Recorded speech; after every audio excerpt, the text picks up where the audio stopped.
Welcome to HQR. In this video, we will show you where your program credit details can be found, beginning with the calendar year 2025 eCQM submission period. From the dashboard, go to the navigation menu on the left side of your screen. To view existing program credit reports, select Program Reporting and then Program Credit.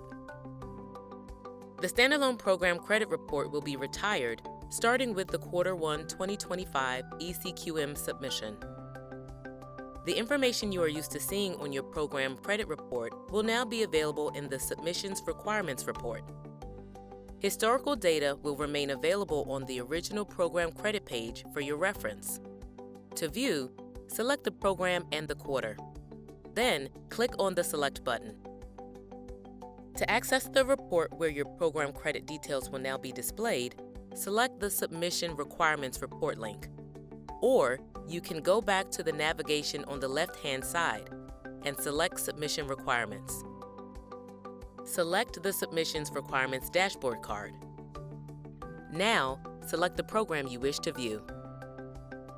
You are now on the Submissions Requirements page. To view program credit, scroll down to the Electronic Clinical Quality Measures (eCQM) section and click on the arrow to expand. Here, you can view if you met submissions requirements and view submissions for each measure and quarter. And that's it. Look for more quick tutorials at hqr.cms.gov/support.